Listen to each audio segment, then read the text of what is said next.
When Karoline Leavitt walked onto the set of Live Tonight with Ethan Carter, the audience buzzed with curiosity. The young conservative rising star, known for her sharp wit and unshakable poise, was about to face one of the most notorious interviewers in liberal media.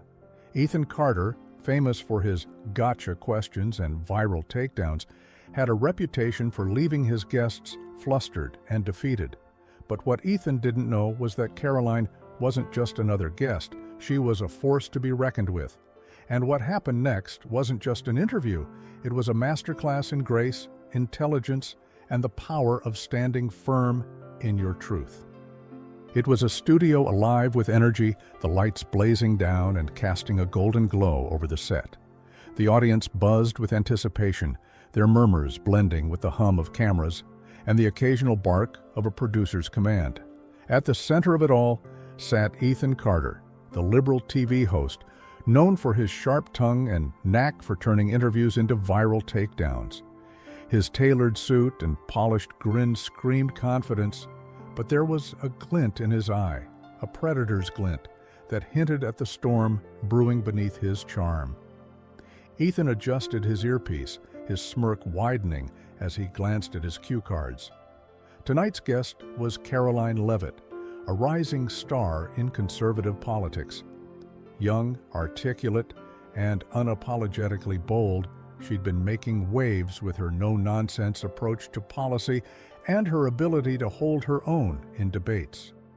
Ethan had done his homework. He knew her positions, her past statements, and the controversies that followed her. He was ready to pounce. The audience erupted into applause as Karoline stepped onto the stage. She moved with a quiet confidence, her navy blue dress elegant yet understated, her smile warm but measured. She shook Ethan's hand firmly, her grip steady, her gaze unwavering. There was no hint of nerves, no flicker of doubt. She was here to talk, not to be talked down to. Ethan leaned back in his chair, his tone dripping with faux friendliness.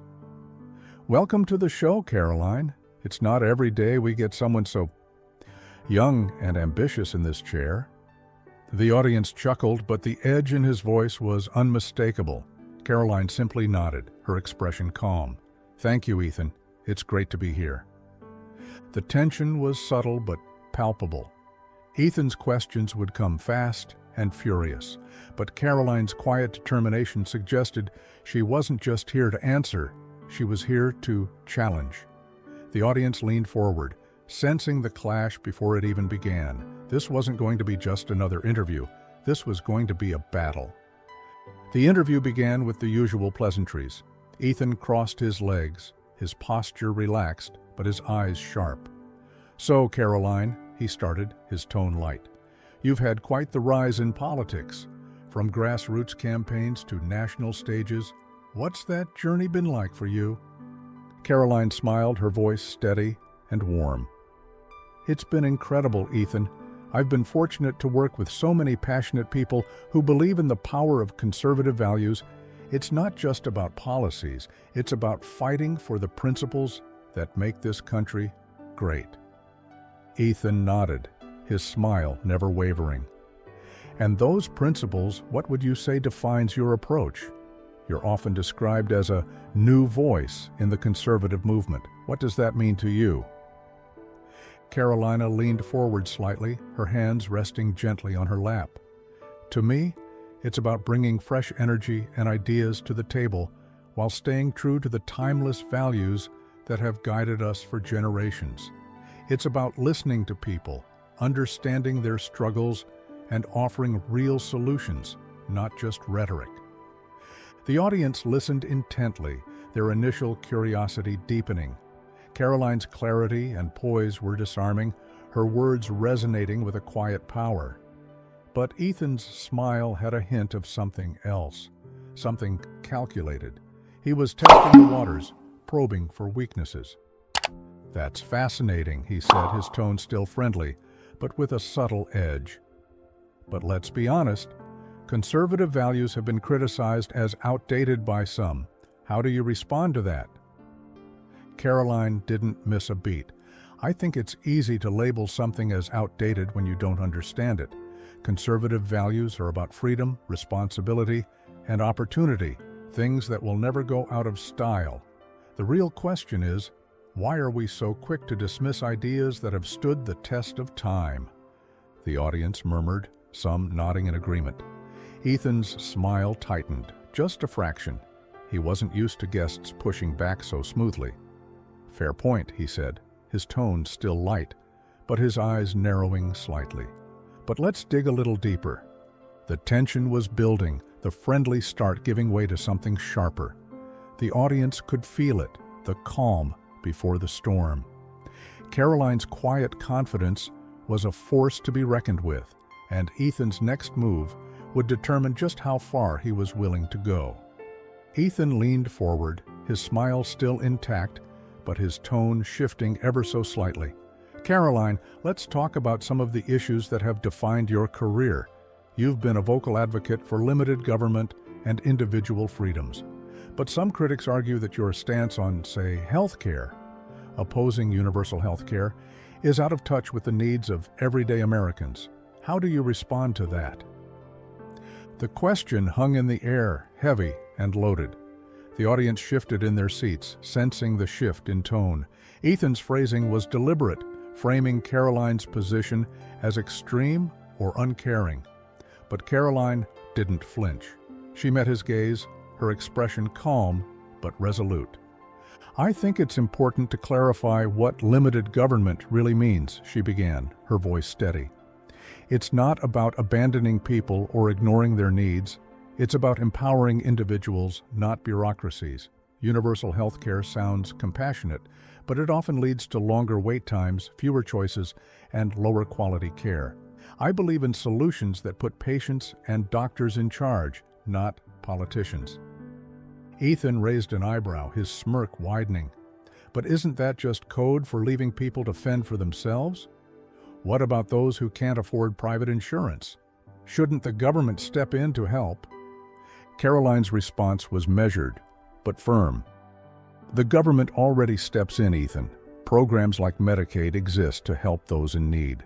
But throwing more money at a broken system isn't the answer. We need to address the root causes like skyrocketing drug prices and lack of competition, not just slap a Band-Aid on the problem. Real compassion is about finding solutions that work, not just ones that sound good in a soundbite." The audience murmured, some nodding in agreement, others exchanging glances. Karoline's calm, well-reasoned answer had flipped the narrative, turning Ethan's loaded question into an opportunity to educate. Ethan's smile tightened, just a fraction, but he wasn't done yet. The tension in the room was palpable, the friendly start now a distant memory.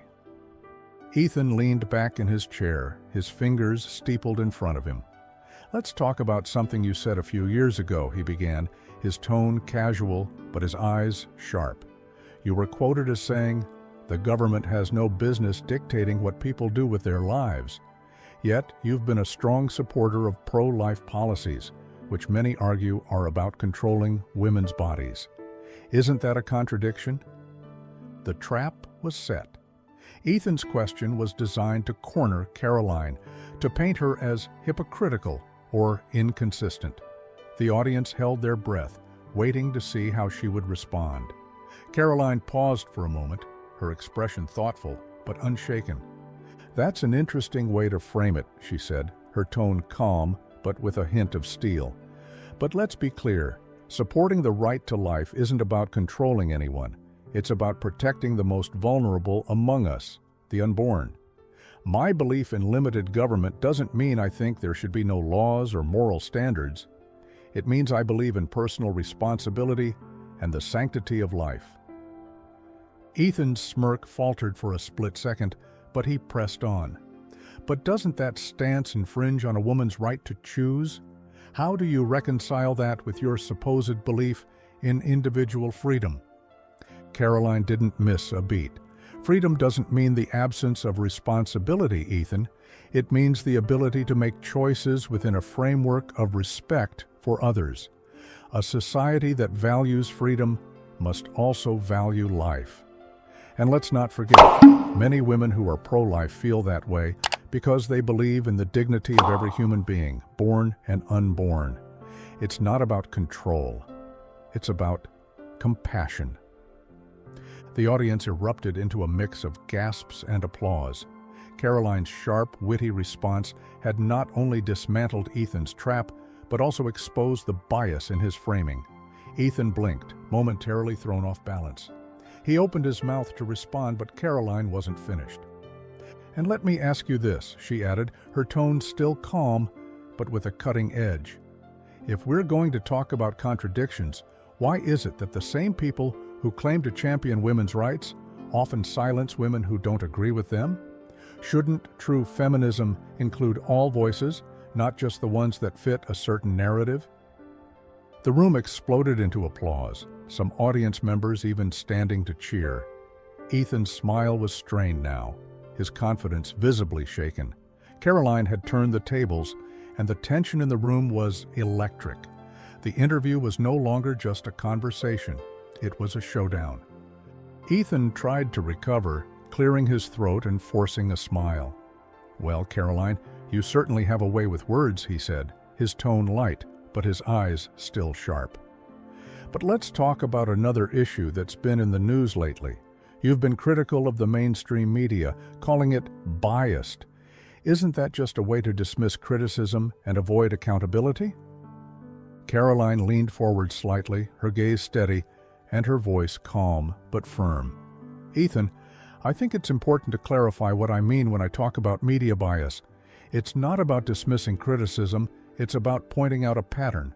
When conservative voices are consistently misrepresented or taken out of context, it's not just unfair, it's dishonest, and it undermines the trust people have in the media." Ethan raised an eyebrow, his smirk returning. "But isn't that just a convenient excuse? If the media is so biased, why do so many people still rely on it for information?" Karoline didn't miss a beat. "Because for a long time the media was seen as a neutral source of information. But that trust has been eroding, and for good reason. When headlines twist words, when stories are framed to fit a narrative rather than reflect the truth, it's not journalism, it's activism. And I think people are starting to see that." The audience murmured, some nodding in agreement. Ethan opened his mouth to respond, but Karoline wasn't finished. "Let me give you an example," she said, her tone still calm, but with a hint of humor. "If I were to say, 'I believe in lower taxes,' a fair headline might be, 'Karoline Leavitt advocates for tax cuts.'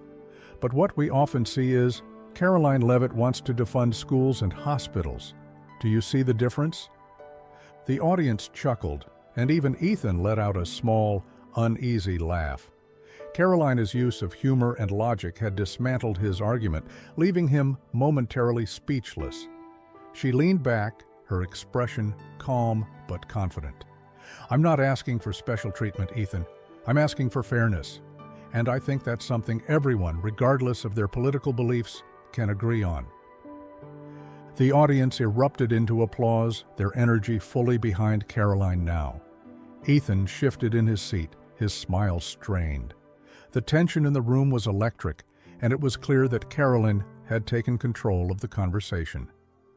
Ethan straightened his tie, his smile tighter now, his tone sharper. "All right, Karoline, let's talk about something that's been a hot-button issue for a while now: climate change. You've been critical of some of the more aggressive policies proposed to address it. Critics say your stance is irresponsible, even dangerous. How do you respond to that?" The question was designed to provoke, to push Karoline into a defensive position, but she remained calm, her expression thoughtful but unshaken. "Climate change is an important issue, Ethan, and one that deserves serious discussion. But the solutions we propose need to be realistic and effective, not just politically popular." Ethan leaned forward, his tone more aggressive now.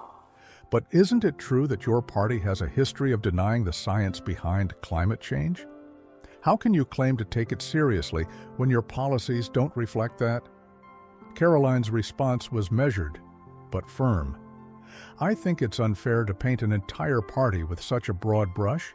There are plenty of conservatives who care deeply about the environment, but we also believe in solutions that don't cripple our economy or punish working families. For example, innovation and technology have done more to reduce emissions than heavy-handed regulations ever could. Ethan's frustration was becoming visible. He pressed on, his voice rising slightly. But isn't that just an excuse to do nothing? The planet is in crisis, and you're talking about innovation. How is that a real solution? Karoline's tone remained calm, but there was a steely edge to her words now. Ethan, innovation is a real solution. Look at the progress we've made in renewable energy, in electric vehicles, in carbon capture technology. These are real, tangible advancements that are making a difference. But they don't happen overnight, and they don't happen by bankrupting the very industries that drive our economy. The audience was fully engaged now, leaning forward in their seats. Karoline's calm, fact-based response had diffused Ethan's aggression, and his frustration was palpable. He opened his mouth to respond, but Karoline wasn't finished. "And let's not forget," she added, her tone still calm but cutting, "that many of the countries pushing the most aggressive climate policies are also the ones outsourcing their emissions to places like China. If we're serious about addressing climate change, we need to have an honest conversation about global solutions, not just virtue signaling." The audience erupted into applause, some even standing to cheer. Ethan's face flushed, his confidence visibly shaken. He was losing the upper hand, and the tension in the room was electric. The interview was no longer just a conversation, it was a battle, and Karoline was winning. Ethan, visibly flustered but unwilling to concede, leaned forward with a smirk that didn't quite reach his eyes. "Well, Karoline, you certainly have a way of spinning things. But let's be honest, your party has a history of resisting progress. Isn't it time to admit that maybe, just maybe, the world has moved on without you?" The jab was sharp, designed to provoke, to paint Karoline and her beliefs as relics of a bygone era. The audience held their breath, the tension in the room so thick it felt like the air itself was charged. Karoline didn't flinch. She tilted her head slightly, her expression calm, but with a glint of something sharper. "Ethan," she began, her voice steady but carrying a quiet intensity, "progress isn't about abandoning principles or rewriting history. It's about building on what works and learning from what doesn't. You talk about the world moving on, but I'd argue that some things, like freedom, responsibility, and the value of every human life, are timeless. They don't move on. They endure." Ethan opened his mouth to interrupt, but Karoline raised a hand, just enough to silence him without being rude. "And let me ask you this," she continued, her tone cutting through the room like a knife. "If the world has truly moved on, why are so many people feeling lost? Why are they looking for meaning, for stability, for something to believe in? Maybe what they're looking for isn't progress. Maybe it's purpose." The room was silent for a heartbeat, the weight of her words sinking in. Then, as if on cue, the audience erupted into thunderous applause, some even rising to their feet. Karoline leaned back, her expression calm but triumphant. She had delivered the mic drop moment, and it was clear she had won the room. Ethan, visibly stunned, tried to recover with a weak chuckle. "Well, I guess we'll have to agree to disagree," he said, his tone strained. But the damage was done. Karoline's words had cut through the noise, leaving an indelible mark. As the applause died down, Ethan forced a smile, his usual confidence replaced by a palpable unease. "Well, Karoline, that was certainly spirited," he said, his tone light, but his eyes betraying his frustration. "Thank you for joining us tonight. I'm sure our audience will be talking about this for a long time." Karoline smiled politely, her demeanor as composed as ever. "Thank you, Ethan. It's been a pleasure." She stood, shaking his hand firmly before turning to the audience with a gracious nod. The crowd erupted into another round of applause, their energy electric as she made her way off the stage. Backstage, the atmosphere was a mix of awe and disbelief. Producers and crew members exchanged glances, some whispering furiously into headsets, while others simply stared at the monitors, replaying the moment in their minds. "Did that just happen?" one producer muttered, shaking his head. "She just destroyed him." Karoline, meanwhile, moved through the chaos with the same quiet confidence she had displayed on stage. A few staff members approached her, offering compliments and handshakes, but she accepted them graciously without lingering. She had said what she came to say, and now it was time to move on. As she exited the building, a small crowd had already gathered outside, reporters, fans, and curious onlookers eager to catch a glimpse of the woman who had just taken down one of the most formidable hosts on television. Karoline paused briefly, offering a warm smile and a wave before stepping into her waiting car. Inside the studio, Ethan sat at his desk, staring at his cue cards as the crew buzzed around him. His usual swagger was gone, replaced by a quiet introspection. He had gone into the interview expecting an easy target, but Karoline had proven to be anything but. As the lights dimmed and the audience filed out, one thing was clear. This wasn't just another interview. It was a moment, one that would be talked about for a long time to come. Within minutes of the interview ending, the internet exploded. Clips of Karoline's mic drop moments were already circulating on social media, accompanied by hashtags like Karoline Destroys, Host, and Truth Matters. Twitter was ablaze with reactions, from fans praising her poise to critics dissecting every word. Karoline Leavitt just schooled Ethan Carter on live TV. "Someone check on him. He might need an ice pack for that burn," one user tweeted, the post quickly racking up thousands of likes. Another wrote, "Finally, someone who doesn't back down from the media's gotcha questions. Karoline for president." YouTube compilations of the interview's most dramatic moments began popping up, with titles like "Karoline Leavitt humiliates liberal host in epic clash" and "The interview that broke the internet." Comment sections were flooded with debates, memes, and even a few apologies from viewers who admitted they'd underestimated her. News outlets weren't far behind. Headlines like "Karoline Leavitt's unforgettable takedown of Ethan Carter" and "Why this interview is a wake-up call for the media" dominated the 24-hour news cycle. Pundits on both sides of the political aisle weighed in, some praising Karoline's intelligence and composure, others defending Ethan's approach, though even his staunchest supporters struggled to spin the outcome in his favor. Ethan's reputation took a hit, with many calling out his bias and lack of professionalism. He went in thinking he could bully her, and she handed him his ego on a silver platter, one commentator said on a popular news panel. "This is why people don't trust the media anymore." Meanwhile, Karoline's team was fielding calls from reporters, talk shows, and even book publishers. Her calm, confident performance had struck a chord, and the world wanted more. But Karoline herself remained characteristically composed, letting her words speak for themselves. A few days after the interview, Karoline sat down for a brief press conference outside her office in Washington, D.C. The crowd of reporters was larger than usual, their cameras and microphones trained on her like lasers. She stepped up to the podium, her presence as calm and commanding as it had been on Ethan's show. "Thank you all for being here," she began, her voice steady and warm. "I know there's been a lot of discussion about my recent interview, and I want to take a moment to address it." She paused, her gaze sweeping the room. That conversation wasn't about me or Ethan or even politics. It was about something much bigger, the importance of respectful dialogue and standing firm in your beliefs, even when the pressure is on. The room was silent, every reporter hanging on her words. We live in a world where it's easy to shout over each other, to dismiss ideas we don't agree with, or to twist words to fit a narrative. But that's not how we move forward.